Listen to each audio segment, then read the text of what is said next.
get moving. So thanks for coming, Megan. Thanks for coming back to business coaching. For those that have not been here before, I want to make sure that you realize what MAPS Business Coaching's mission statement is.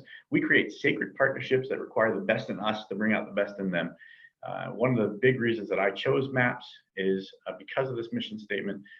I really believe in success through people, and I love partnering with people in order to help and make sure that we are driving their success.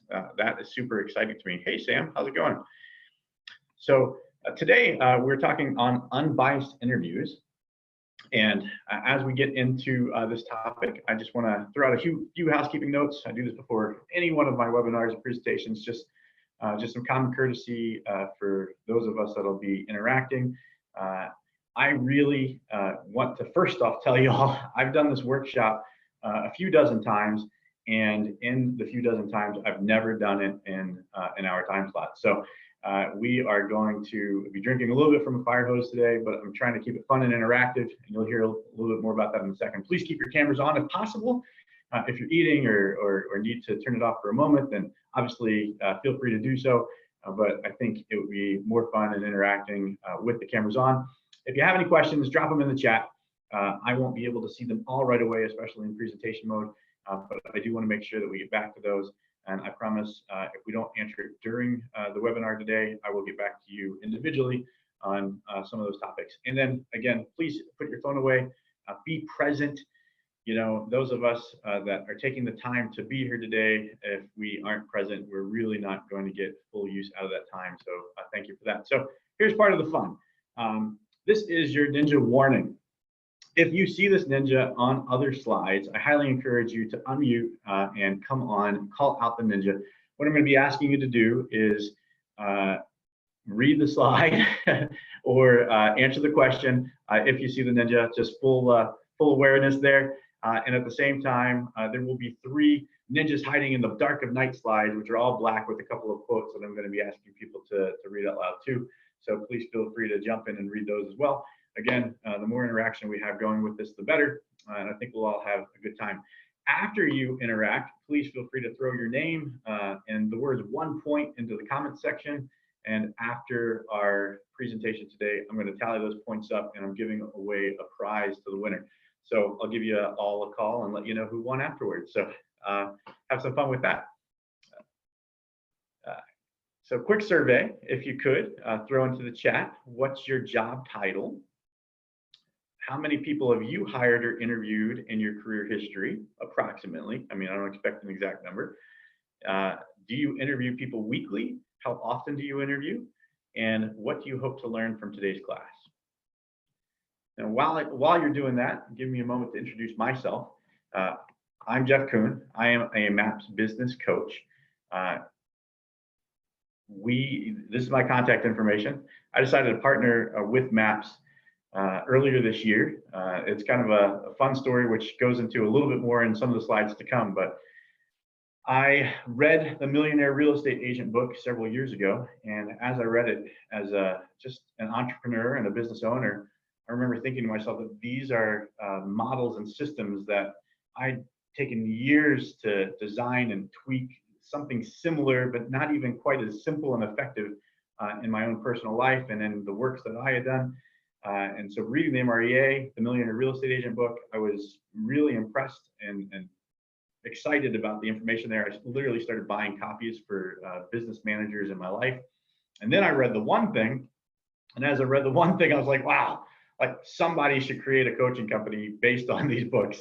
The models and the mindset exercises in those books were really second to none, in my opinion. And so as I was working from restaurant to retail, I did vendor services for a lot of large name brand companies. And one thing really remained true, that the companies that were winning versus the companies that were failing, they weren't following models. They weren't hiring the right people. They weren't training them the right way. And they weren't necessarily supporting the people that they hired in the right way. So a lot of those that had been successful were coaching their people, uplifting their people versus commanding them to do things. So it really created a mantra for me for hiring the right people, training those people the right way, and then helping them to achieve their goals. And as MAPS Business Coaching was founded, and as I discovered it, that is why I decided to affiliate with MAPS Business Coaching for my coaching business, because that's really, as the mission statement pointed out in the beginning, also a big part of their reason to exist. So as we go through here, please share us on social media. Here you are. We are live on Facebook as well. So if you have a Facebook account and you want to go in and say, hey, come join us on this great webinar, you can share it right to your page. You can like us, our MAPS Business Coaching on Facebook to get more notifications of this to come. Please also like us on YouTube and Instagram, LinkedIn, anywhere else that you might find some social media. And we would appreciate any way that you want to share with us. So just peeking here at who you are.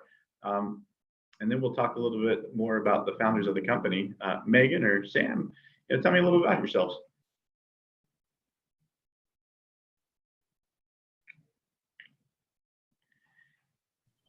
More so than in the chat. Yeah, well, I mean, I can pull the chat up. It's kind of weird sometimes when you're presenting on live. So it's fine. So I'm Megan, and I work for Southern Duplicating of Tennessee. I sell copiers primarily. I've been doing that off and on since 2016. Prior to that, I was in the social work field for about 15 years. So it kind of shifted gears from one career to the other. My previous job, my previous role, I had to interview and kind of coach, if you will, interns that were finishing up at the University of Memphis, which was our office was right near campus, so we were kind of a hot spot of interns, and we would have like 2, 3, 4 a semester, and I would have to interview them. I would have to help them with their projects and help them kind of fumble through college, I suppose. Great, love it. Hi, Dan, welcome. Thank you. Just like got in. Sam, you're up. Cool. So as I put in the chat box there, I have a consulting company, 360 Clarity, and it's brand new and in company terms, so it's about a year old. I started off thinking I would advise college students because that was my prior career, and then I realized that coaching in general is where I really need to be. So in my career, I've interviewed, and I put in the chat there, hundreds of people. I just have no idea, from student staff who are undergraduate at a college, university, or college setting, up through professional, and even people shooting for higher positions. It's just been so many. I have no idea. And then my goal today, anytime I see an opportunity to learn more about mostly the unintentional, maybe even subconscious bias that we have, how to help prevent that in an interview process, not just for hiring, but for learning about a person, I think it's one more tool we can have to help be a better service to the person we're sitting across from. Yeah, well, great. Hopefully we teach you something new today then. Cool, thank you. Again, Dan, welcome. Who are you and what brought you to the class today? Dan Goon, I'm from Houston area. I'm a realtor, and just just learning phase, just to find out what I guess talk to folks a little bit better. Maybe if I decide to grow my business in the future, like to get some insight that way. Perfect. And we also have joining us on our call today, we have Charlotte Savoy, who is the president of MAPS Coaching. She'll be speaking a little bit later on and telling us about an upcoming class, which is great. And I want to introduce you to two other big figures for MAPS Business Coaching. Gary Keller, who those that are in real estate probably have heard of before, and those that aren't, may have heard of Keller Williams. He was the founder of Keller Williams. He also founded MAPS Coaching many moons ago and hired Diane Kokoska at the time to run it. MAPS Coaching was one of the largest coaching companies in the United States and thus in the world for coaching, and really a standout in the community. Was actually Keller Williams was voted into the Training Hall of Fame as being one of the top training companies in the world. Then with Abe, he went on to found MAPS Business Coaching. Abe Sharif is our CEO, and I just mentioned Charlotte, our president. And we talked a little bit about MAPS vision, business coaching and its vision earlier today. So that's some of our news here. KW, is that changing? There we go. I don't know why we're getting a little hesitation here. You guys, There we go. All right.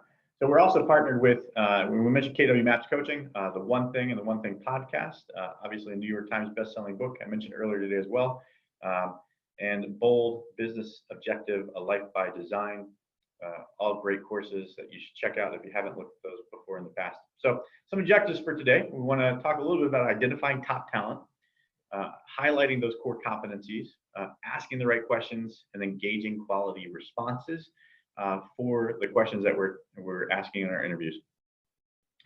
So, Dan, you missed it, but we have a little ninja challenge. So if you see a slide that has a ninja on it, or an all black slide, you know, unmute, jump in, and I'll have some people read the quotes. If you unmute and jump in, you can put your name in the chat and saying 1 point. I'm giving away a prize at the end of the webinar. All right. So, hint, there's a ninja on the screen. Anyway. Here's Google's secret to hiring the best people. Interviewers, right? Is that Go for it. Yep.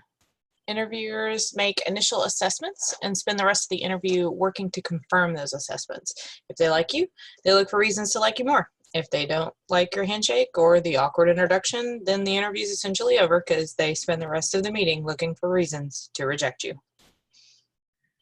That's right. And so typically the unstructured job interviews are pretty bad at predicting how somebody is going to perform once they're hired, which is interesting because usually most interviewers think that the unstructured interview is a good one, that casual conversation with somebody, right? Like we're really getting to know each other. Let's just go in and have a casual conversation.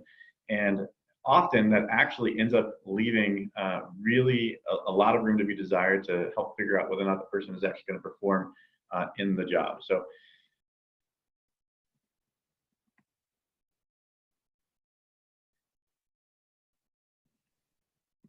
So, well, yeah, you know, like that's just your opinion, man. I've always had an affinity for the dude. So, what's even more fun here is how accurate this quote is for interviews. Ultimately, these unstructured interviews are subjective, and those subjective views that we get through those interviews, those opinions that we make, end up leading to a lot of implicit bias. Needless to say, nobody wants to hire an army of sales soldiers that are just me's, right? Like we've learned over the years that diversity in the workplace actually ends up with higher productivity, better ideas, and really helps to create a bigger think tank to surround yourself with different skill sets in your hires and different people that aren't just like you, even if that you is a better looking you, right? Which is me in those pictures. Me without my glasses. I always think I look a little bit better than, but. So to learn more about implicit bias, I highly recommend this book. If you all haven't read Blink yet, I really recommend any book by Malcolm Gladwell. Everyone I've touched has been really a mindset shifter for me. I've interviewed over the years. I mentioned that I've been in a lot of different industries. I ran territories for Tesla, for Vivint Smart Home, and other large companies, and have literally had in my organizational structure 400 employees in my downline. And in that process, like I have come across bias. You can walk into a retail store and know whether or not the manager in that store was biased just by looking at the hires on the sales floor, right? And it wasn't meant to, you know, a lot of times people just like to hire people that are similar to themselves. So, and it's not always about ethnicity, right? Like sometimes you walk in and, you know, there's a lot of people that are very sporty in the role, or, you know, really techie, really nerdy looking people, or whatever else it might be. I actually had a manager at one point in time that liked to hire problem people. He liked to hire projects. You know, there was a kid one time that came in a V-neck T-shirt that had holes in it, and he wanted to give that guy a chance. He had no sales experience whatsoever and wanted to give the person a chance anyway. And coincidentally, Matt went on to become a pastor, right? So probably a better role for somebody that wants to really help people and help people come along and join the world. Different companies might have different roles for different people, but interestingly enough, even though I knew that all these implicit biases exist. Blink stood out as a book that really helped me to change that shift in my head. So I highly encourage any of you all to pick it up and read it. Boom, black slide. Who wants to read this one for me? When we make split-second decisions, Payne says we are really vulnerable to being guided by our stereotypes and prejudice, even ones that may not necessarily endorse or believe. That's right. So Blink really goes into an aspect called thin slicing. Through a lot of the book, they talk about how thin slicing is really good, that a lot of times our gut reactions make very good decisions. And as a result, like we tend to rely on those gut reactions to survive in life, right? A lot of different things that happen throughout life, those gut reactions make a big difference for us. And in interviewing, unfortunately, if we go off those initial gut reactions and those initial impressions, it can cloud our judgment. And we use that as the basis for determining our hiring decisions, which is not often the best way to do an interview, as Google and Harvard just showed in those slides before. So we do also have a link here if you want to write this down or do a screenshot real quick. And if not, just go to implicit Harvard test in Google, and you'll find a link to this as well. But if you want to find more about your specific biases, there are over a dozen different tests available on this site for you to go in and take a really quick test on how you might feel about somebody's height or their ethnicity or their body weight, you know, to figure out the biases that might exist in your life. I've been surprised literally by every single one that we took. The author Malcolm Gladwell of Blink was surprised himself. He is an African American, and as a Black man, he was surprised at the results that he had when he took the ethnic test, actually. So again, read more about it in Blink as you learn. So this is a long one. We can split this one up. We've got 3 of you. So if one of you would each take one of the paragraphs, that would be great. But let's start with Dan. Dan, read the top part, please. Sure. The IAT is more than just an abstract measure of attitudes, also a powerful predictor of how we act in certain kinds of spontaneous situations. It's not going to affect what your choice to say or feel or do. In all likelihood, you won't be aware that you're behaving any different. Great. Megan, if you could pick up the next part. Sure, but chances are you'll lean forward a little less, turn away slightly from him or her, close your body a bit, and be a bit less expressive. Maintain less eye contact, stand a little farther away, smile a lot less, hesitate, and stumble over your words a bit more. Laugh at jokes a bit less. Does that matter? Of course it does. Suppose the conversation is a job interview. He is going to pick up on this uncertainty and distance, and that may well make him a little less certain, a little less friendly. You may well get a gut feeling the candidate doesn't really have what it takes, or this means he's a bit standoffish or doesn't want the job. That's right. I mean, how many of you all have ever had an interview that felt like the candidate was a little bit nervous? I mean, as the interviewer, how many have ever been on an interview where you were nervous, right? You know, especially if you're not a very experienced interviewer. You don't know if you're asking the right questions. You don't know if you're probing deep enough. You don't even necessarily know whether or not to believe the answers, right? Like, how can you know that the person that you're talking to is telling you the truth? How can you know that you're going to make a good decision? And, you know, I've coached a lot of businesses, and often what I find in coaching businesses that they spend way too long working on hiring too few of a candidate pool, right? They don't have enough candidates out there for the consideration that they're putting into their small pool. And oftentimes, because they've spent so much time on that too small of a candidate pool, once they've hired somebody, they sit too long in that relationship if it's not the right one, right? And hold on to that person too long, despite signs that might show that they're not the right person. Well, the same thing happens, you know, in the interview process. Is that, you know, while we're in that interview process, we will either latch on or push away very early in that process based on just that feeling that we get when we first meet somebody and shake their hand. This webinar is supposed to help introduce a topic to you that can help you avoid that. So, you know, that's the next big question, right? Wait a minute, if we can't go by our opinions, dude, then how do we identify that top talent? So there's a variety of different courses that exist out there. One of my favorites is this one through MAPS Business Coaching, shameless self-plug. We have a leverage series that we teach. It's on recruiting, hiring, training, leading, and retaining talent. Dan, you've been in real estate. You may have heard of a career visioning as a course, which is also an amazing course, and leverage series builds on that to a large degree. So that's one recommendation. If you don't know how to recruit and hire top talent, please sign up and like, again, our MAPS Business Coaching page, and keep your eye out for the next leverage series that we will be putting out, which is awesome. So what I want to do in this next section here is identify core competencies. We're going to talk about skill sets that you might need for positions. What corporate values will you include in your interview process? Are you asking those right questions? And very importantly, are you asking legal questions? So has anybody ever heard of the MVVBP? Anybody know what MVVBP stands for? Ninja right here, MVVBP. Hint, it's on the slide if you want to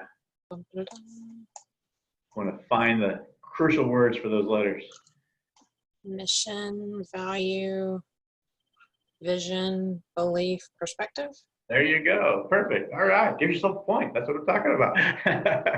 So when a company is determining their core competencies and values for their company, they have to have identified their mission first, right? You must understand what your mission as a company is before you can determine what that vision looks like and what those values are for the people that you're going to hire. I highly recommend that if you haven't written out a mission statement, we actually just had a class this last Monday on determining your mission statement. It will be coming up again. So again, please keep your eye out for that. But write a mission statement for you, write a mission statement for your company. This is a great tool to help figure that out.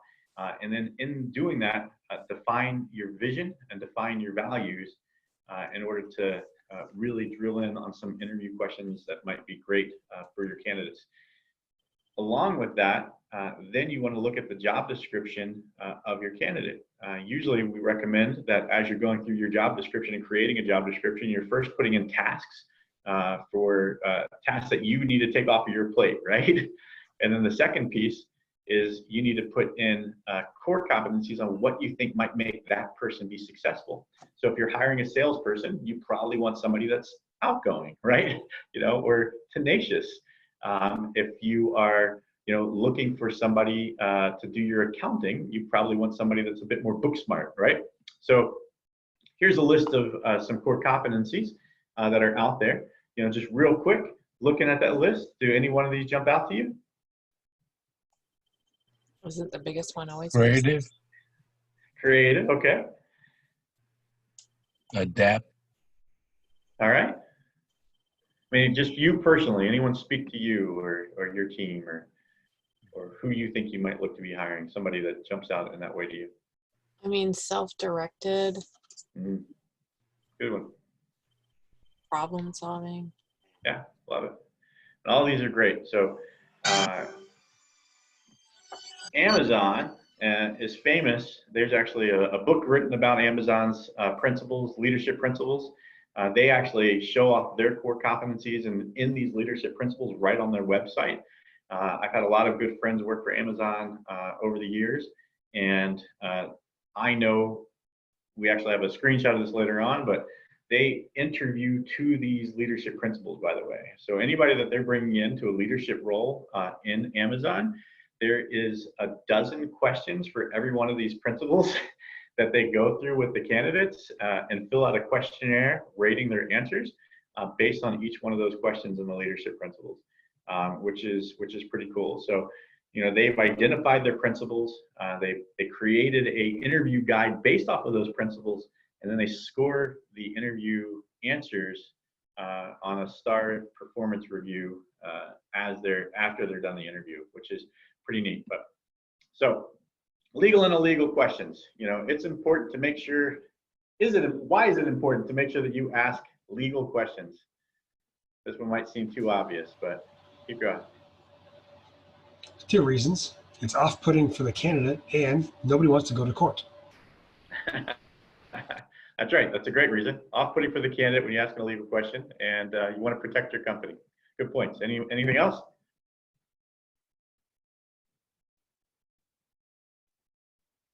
No. All right. I've got in here, and here's a ninja slide for you, but it keeps your company in compliance with state and federal law, right? Keeps the criteria fair for all the candidates. Removes answers which lead to discrimination. There you go. So can you think of a question that you've asked in the past, or that you shouldn't be asking in the future? Some questions that you may have asked in the past or shouldn't be asking in the future that might have been illegal. You're not supposed to ask about like personal things, right? Like if they're married or if they, isn't that right? That's right. That's right. Yep. That is absolutely correct. You can't, I mean, their marital, status does not typically affect their job, right? There's nothing about their marital status. It was a surprise to many of my managers over the years that you're not allowed to ask somebody if they drive a car, right? Like, you can ask them if they have reliable transportation, but you can't even ask them if they have a car. How they get to and from work is not necessarily a part of the job description. Now, if they need to drive around the multiple offices, reliable transportation that's available to them throughout the day that allows them to get to multiple places is going to be more useful. If they might need a driver's license to drive a semi truck, right? But for the most part, there's a list of questions that you should do. And so under that, there's a whole list of protected categories. Feel free to take a screenshot. This was pulled right off of the federal website. So all this information is available elsewhere. Obvious ones that we've seen in the past: race, color, religion, sex, and that sex includes gender identity, sexual orientation, pregnancy. Like you can't, if you think somebody might be pregnant in an interview, you're not allowed to bring that up, right? Like that doesn't affect their ability to do their job. Right? National origin, ancestry or birthplace, native languages, age, medical history, genetic information, family or marital status. That includes their child care arrangements as well. So if you find out that somebody has children in an interview process, you can't ask if they have daycare. That doesn't have anything to do with their job. And then obviously physical or mental disabilities shouldn't make a difference unless, again, it could affect job performance. So if part of the job requirement, and it's in the job description, is that they must be able to lift 50 pounds, that's how you would phrase that question in that process is, hey, job description says that you must be able to lift 50 pounds. Can you lift 50 pounds, right? And go from there, right? So. And to tip, if the question is not directly related to the position they're applying for, don't ask the question. Boom, right? Like that just, after what we just went through, that's super clear. So these are some examples that I've heard recently. Literally, I help coach people on interviews and interviewing. I've sat in on the phone and sat in person on some interviews recently. And despite even having gone through some of these legal and illegal question examples in the past, these are questions that I've heard over the past several months. Is Spanish your first language, right? Why is that an illegal question? Shouldn't matter.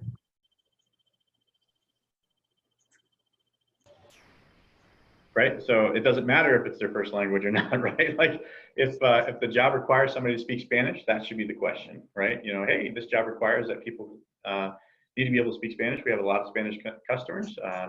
Can you speak Spanish, right? Hey, I like your name. What's the story around it? You mentioned children. How old are they? Oh, you're married? What's his or her name? What year did you graduate? All questions that are illegal. Boom. So next ninja tip. Who's up? Sure. The best way to keep your question legal is to ask the same legal questions every interview. There you go. Right. And so that is one of my biggest tips. We mentioned it a little bit with the Amazon principles, right? Their leadership principles basically state they give their managers the questions. And so if the best way to keep your questions legal is to ask the same questions, creating a questionnaire that has all the same questions in it is a great way to keep your interview legal. But wait, there's more. So if you had a system that you could put all this together for you, you know, would you want to use something like that? I'm sure you would. There's tons of those systems out there. MAPS Business Coaching does use one, so I'm going to do another shameless self-plug for what we call the MPA. It's the MAPS Personal Assessment. Really great thing about the MAPS Personal Assessment, you know, we talked a little bit earlier about using your job descriptions to decide specific roles, specific core competencies, and to have specific questions based around those competencies for those positions. So the MAPS personality assessment, you know, has identified these roles and many others in order to base your questions and your core competencies off of. So you can actually go through this personality assessment, look at the different core competencies that have been identified for the roles, help use those in writing your job descriptions, and then focus on those as you're going through the interview process. So if you look through here, it literally gives you your probing suggestions. It gives you your question. Hey, this is a statement about you based on your personality test. How accurate would you say it is? What could make it a 10? How would you change the statement to make it a 10? Tell me how you're not that way, right? On occasion, being very proactive can be a challenge. You know, so literally the questions are pre-written into the script. And so as you're going through your interview process, you're asking these questions. Fun thing is the probing questions, the digging deeper are very similar as well, right? You've got tell me more. What's another example? Walk me through that, right? And what else? And if there's something that might be a red flag, this personality assessment pulls that out as well, which is pretty wild. But again, pre-scripted, so the red flag questions can't be determined as being biased because they're all literally in the script. You're asking every candidate that has similar results the same questions. And so any objection to that? Does that sound weird to anybody? Like the whole idea of just asking the same questions? No, it sounds perfectly natural, I guess, if you want to really, I guess, get further clarification about a topic or something, you got to ask a little deeper questions. Yeah. It offers consistency. I mean, if you're interviewing multiple people and you have a pretty thought out questions and a flow, then you have consistency to compare answers. Exactly. That's key. Remember that statement later. Consistency to compare answers, right? You know, this is one of the ways that we're going to get away from our implicit bias is by being able to compare people equally. Absolutely. Sam, you lit up for a second like you were about to talk. Yeah, I was just pondering. I think it's Megan's comment, but it's from the other side of the coin in terms of you may have 8 different interviewers asking their own 5 other people the questions.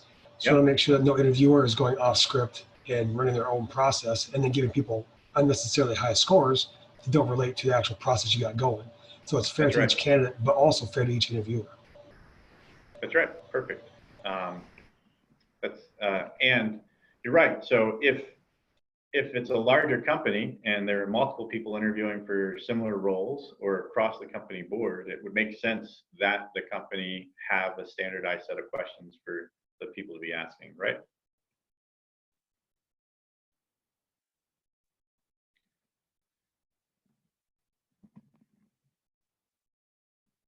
So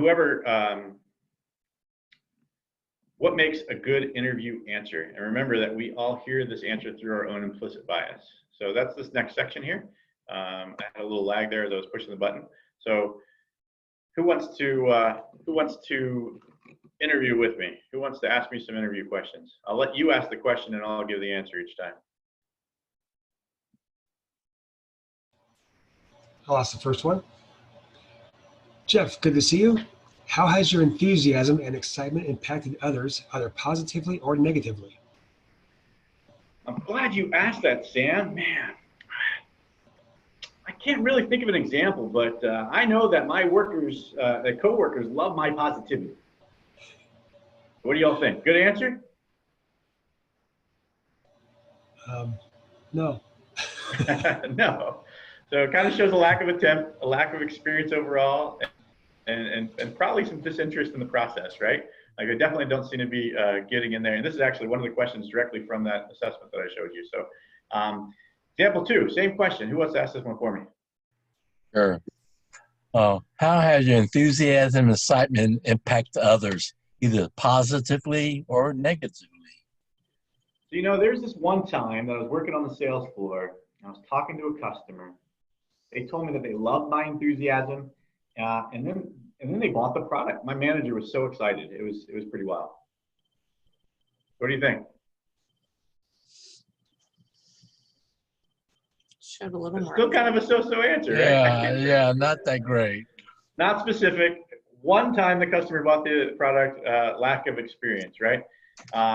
So here we go. Megan, you're up. How has your enthusiasm and excitement impacted others, either positively or negatively? So to clarify, you're looking for an example when my positivity may have negatively affected someone. Sure, when I was at college, I was working for a fundraiser for this club. And what do you think? Better answer? Well, anytime you rephrase what someone is saying or what someone is asking, it's supposed to be showing that you're listening, one of the listening techniques or whatever. Yeah. Strategies. I agree. So they did rephrase. That obviously showed there was some interest. However, they didn't focus on the negative, right? Like, you know, we were asking for a positive or negative example, and they picked up the negative. That could be a sign that they're looking at the negativity in things as opposed to positivity. So look at that on the assessments and figure out how their optimism scores, right? It could be a red flag. Again, still shows lack of experience, right? Because they're talking about a fundraiser for a club in college as opposed to something real work related. So jumping through the next couple here. A level 4 answer might look like, you know, hey, I tend to be very upbeat. I've had some bad things happen. In comparison, everything else is pretty good. At work, I can provide several examples where that has helped and hurt me in my career one time, and then they go in and starts telling several examples, right? So now we're starting to get to some answers that sound like they've actually got some meat and some quality. So multiple examples showed that it could be a blind side, and it doesn't see the negative initially. And then the 5th answer, absolutely. In the sales world, energy sells. I want to bring positive energy and enthusiasm to all my interactions and leave others with more. Let me give you a few examples. I've noticed sometimes that this positive energy rubs others the wrong way. When I notice that change in their body language, this is what I do, right? So they understood the key ideas and the principles from the question. They gave rationale and insight behind the question and their answer, and they jumped right in with multiple examples. So obviously a much stronger answer, right? And so these are just some minor examples, obviously, of how you might rate questions 1 through the same question and rate their answers in a 1 through 5. So again, if you're identifying key elements that you want to see presented in the answers that candidates are giving you, and you give them score ratings based on examples like this, then you can go back to your point, Megan, and actually grade and interview answers after the fact in order to help take away any implicit bias. Once your team gets pretty experienced at something like this, you actually could take several people on the same team, hand them the interview scorecards, and you'll find that the ratings are pretty close because you all have worked through this several times together, graded answers several times together. And the fun piece about that is a lot of times the person that's grading, like they might not have even met the candidate at that point. So if you're doing this collectively and looking at it, you're getting some pretty unbiased answers through this. And again, part of the key to this is digging deeper, right? So if we're digging deeper and, you know, it's not necessarily digging for dirt, right? It's asking for more detail. You know, can you take that level 1 answer that was really bad to begin with, and by digging deeper and asking those clarifying questions, you know, a great question often creates great answers, right? And so digging deeper and asking those deeper questions, can we move a candidate who gave a level 1 answer all the way up to a 5? A lot of times by continuing to ask digging deeper questions, we can. So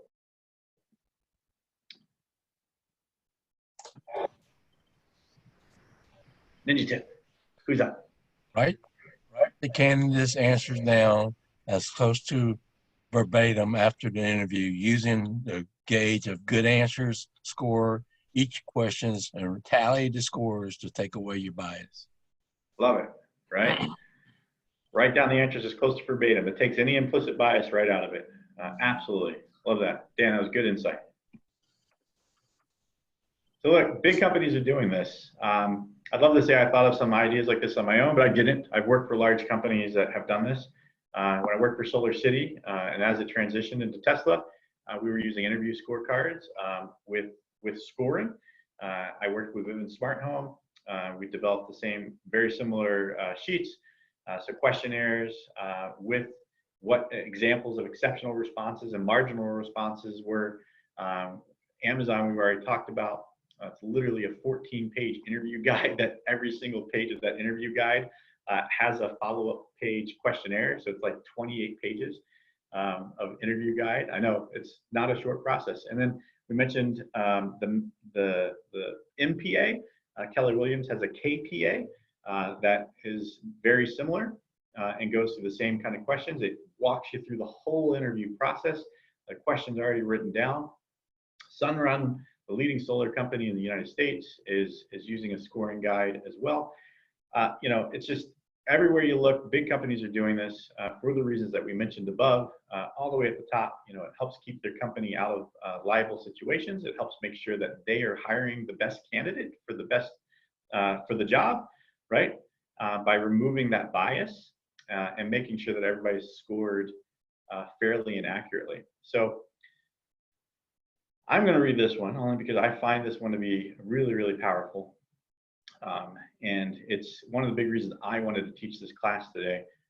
In my opinion, we've had a lot of issues recently in the United States that have really come to light, no matter which side of the political spectrum that you stand on. But race is obviously forefront an issue right now. And again, looking back at the book Blink, the real lesson of Blink, it is not enough simply to explore the hidden recesses of our unconscious. Once we know how the mind works and about the strengths and weaknesses of human judgment, it's our responsibility to act on that. And so that's where we come to with our action plan. So, if y'all could give me one action that you took away from this class, something that you think that you could do in your company, in your business.